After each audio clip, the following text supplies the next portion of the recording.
Hello, and welcome once again to the Wealth Channel. I'm Senior Correspondent Eric Gordon, and our guest today is Lloyd Lofton, LUTCF, Vice President for Sales at American Eagle Consultants in Atlanta. Today, Lloyd and I are going to be discussing aggressive strategies that you can use to help grow your business. Welcome, Lloyd. Welcome to the Wealth Channel.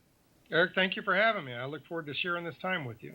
Lloyd, let's start with the basics. When you're starting a business, what are the two key points that you want to make part of a business plan? What should they cover? The first thing you want to outline is what your long range plan is. I think the truth is you want to know where you're going, and you probably want to know that sooner than later.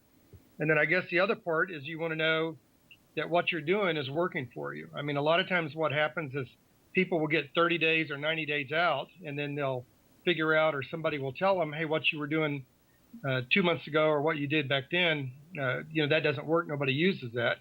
And the way I always looked at it is if you told me that in the beginning, I probably wouldn't have made that mistake. So knowing where you're going and knowing sooner than later that what you're doing is not working is probably the most important things. And what goes into building a business plan exactly? In our business, in the insurance industry and working with advisors, I guess a few important things. If you're building an agency, I guess what you want to do is understand what your ultimate goal is in terms of income. You want to know how much money you're going to make. Then the next thing is you need to know how you're going to make that money. In other words, is that money going to come from your personal production? Is it going to come from override on your agent's production? Is it going to come from renewals? And then you probably need to know what your product base is going to be. In order to know what your product base is going to be, you probably need to know what your market's going to be. So I guess my counsel would be figure out what your annual income goal is, then divide that up into your average written premium by your agents. And that will kind of determine how much business you need to write, and then divide that by the number of weeks that you're working so that you can say that this is the average production I need from each agent. And then that will help you come up with a recruiting plan. But the truth is, if you don't know what you have to do, if you don't know how many agents you have to have and how much production you have to write and how much stays on the books, then you may not know till the end of the year that the activities you're engaged in aren't going to help you make the amount of money you wanted to make. Now, you talked a little bit about a recruiting plan. Tell me, how often should an agent be recruiting new advisors? If you're a manager and you're looking to grow, I would answer it in two ways. One would be to go back to your business plan to determine what part of your income is coming from personal written business and what part is coming from overwrite business. Then the second part of that would, again, go back and figure out what is the market you're marketing to, what's the primary product, what's the commission on that, how much business you need to have written each week in order to determine what your overwrite's going to be if your large part of your business plan is coming from an overwrite. For example, if I wanted to have a certain income based on overwrite from my agents, and that income, let's say, is going to be $10,000 a month, then I need to know how much business each agent has to write and get issued each week so that I can end up having that kind of income. And that means that I have to recruit that number of agents coming in, taking into account the agent's learning curve and the agents that might not make it, as well as the policies that actually get issued. So it sounds like a weekly basis is how often you should be thinking about recruiting and addressing that issues.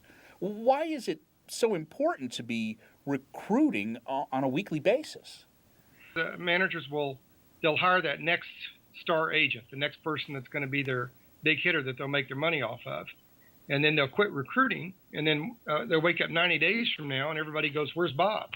And you'll find out that the guy who's 6'2", washboard stomach, great presenter, great talker, wasn't willing to do the activity necessary to generate the income. And then the manager goes back and tries to start recruiting again, and he finds out that he's on a learning curve, and it takes a little bit longer. The advantage of recruiting on a weekly basis means that you bring in enough agents to get through the learning curve so that you can have those agents in production to get your overwrite from. Statistically, at least in my experience, it's about 1 in 4. For every 4 financial advisors you end up hiring, that you're going to end up having about one of them in production at the end of 90 days. Let me ask you about the amount of time it takes to engage in this process. How many hours per week should people be spending on the recruitment process? I guess I would answer you in 3 different ways. Recruiting is really broken down into recruiting, training, and retaining your agents. So if it was me, I would break down my initial contact to be on Mondays. and I would set aside either the morning or afternoon to take or make recruiting calls. Personally, I believe in the group recruiting process. I realize the value of time, mine, and the people that we're interviewing. But the truth is, I can disseminate the same amount of information in a 1 hour group recruiting session that I can in an individual interview, and I can do it with more people. And the purpose of the group recruiting is really not to rule people in, but really to rule those out that aren't willing to do the activity necessary to make it in our business.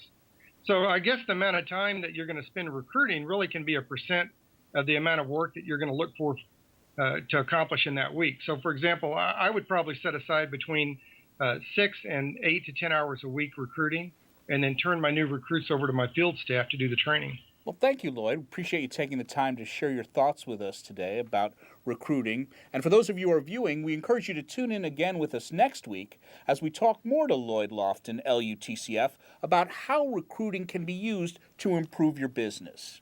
You're watching thewealthchannel.com.